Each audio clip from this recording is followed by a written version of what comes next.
Hey everyone, so Celebration Day 1 is in the books.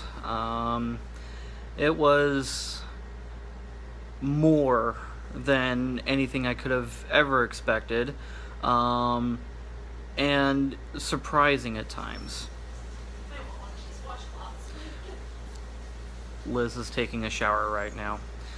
Um, so yeah, Celebration. So they started off with us hopping on the trolley that took us up to the convention center, where we proceeded to wait in line with probably 20 to 30,000 other fans waiting in line.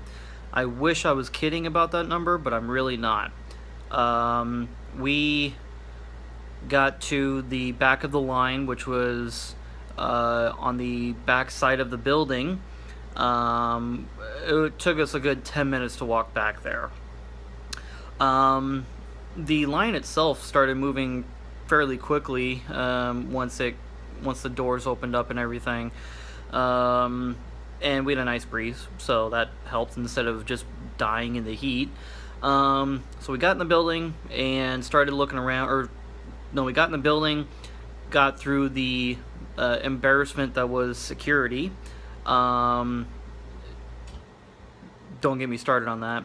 And then yeah, we started walking around and looking around and see what was being offered and whatever.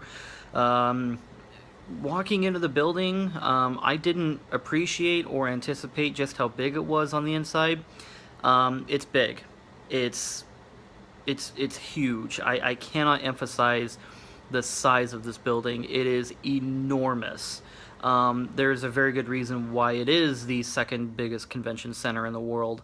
The entry area for us alone, after getting past security, was probably the size of a football field, maybe even a little bit bigger. It was absolutely massive.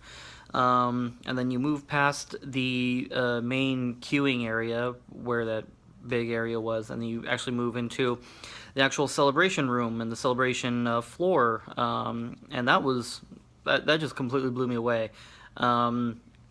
Anything and everything having to do with Star Wars was there. They had cars decorated like Star Wars. They had vehicles from Star Wars. A ton of people dressed up, which is to be expected. Yeah, just anything and everything you could ever imagine from Star Wars was there. We we tried to get to the 40th anniversary panel, which turned out to be a massive joke. Apparently, because of how the wristbands work and everything, we would have had to have lined up at about 3 o'clock yesterday afternoon just to have a snowball's chance in hell of getting to that panel and seeing it live. Now, this panel or this presentation was being shown in three auditoriums. One of them was live, and the other two were being streamed to. All three of the auditoriums were full at capacity. Could not fit another person in there, and they all had wristbands from the night before. So, lesson here is the big panels. Get ready to lose sleep and sell your soul to the highest bidder, because that's what it takes to get into these things. The Last Jedi panel is tomorrow, and Liz and I have made the decision that we're not going to even attempt to get into the panel, just because of how insane getting a wristband is. We were hearing from numerous people today that people in line for the wristbands the night before were getting into fights, were yelling, kicking, screaming, insulting children. I mean, just the lowest of the low when it comes to showing fandom and being a strong community. I mean, I don't care who you are, where you come from, that's pathetic.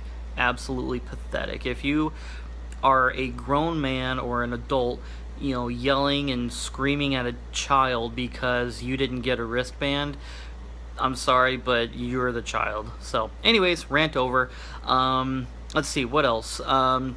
We did get in to see the Dave Filoni panel, which was amazing. I was not really expecting to see some of the things that I saw there. I don't know if I'm really allowed to say what was shown, but on the other side of where we were sitting is the room we were actually waiting in to get into the panel, and we could hear John Williams and a local orchestra playing Star Wars music in person live, and it was so frustrating to be on the other side of a dividing wall and not see them in person. I mean, talk about a once in a lifetime experience and opportunity. We heard all of the crowd. I mean, just applauding and clapping and everything, and not just for John Williams, but for when George Lucas came out, and when Hayden Christensen and Harrison Ford and all those people came out. I mean, we heard almost every bit of it, but to not see it was pretty frustrating. But take the good with the bad. But yeah, the Dave Filoni panel was absolutely awesome. Saw a lot of Clone Wars stuff that never made it to TV. And the stuff they did show was mind-blowing, just absolutely awesome. And then let's see what happened after after the Dave Filoni panel.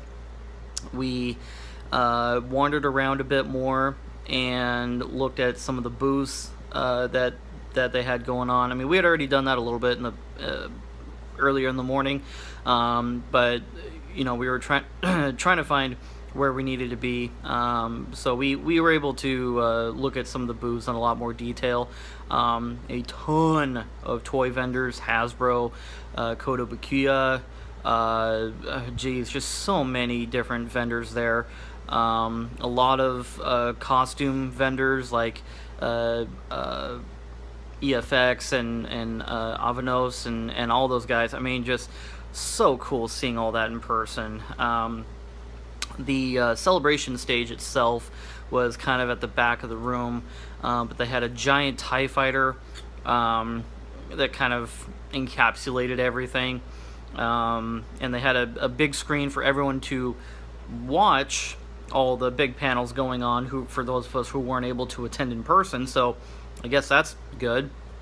But the problem with that is that you had 20,000 people surrounding the TV, so even if you were at the back of the pack or back of the crowd, you still couldn't see it or hear it that well. So whatever. Yeah, so I mean, just a ton of stuff going on today. Again, I can't emphasize the size of this building. Just absolutely enormous. There are portions of it that are being underutilized, I think, by Celebration. But to be perfectly honest, I was expecting Celebration to take up quite a bit more space. There's still quite a bit of space that could still be used, I guess. I don't know. They may fill up those spots tomorrow. But yeah, it was a pretty full day. And then we left Celebration, or left the convention center, and found out that Liz's badge, the 4-day pass that we bought, is lost, which sucks, because that's basically her way into the convention area, or the convention itself. So yeah, we retraced our steps on the iDrive trolley system, asked one of the drivers if he could reach out to the other drivers and see if they had seen it or anything. We posted stuff online saying, hey, be on the lookout for this missing pass. I feel extremely bad about it, because today is Liz's birthday, and I was trying to give her a day to remember in a positive way.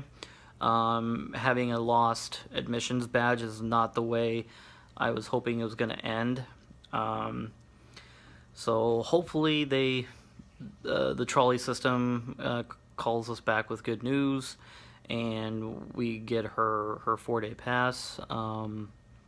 If not, we're gonna have to kind of improvise and see what we can do. So yeah. So yeah, tomorrow will be a new day. We'll see how things go, and we'll go from there.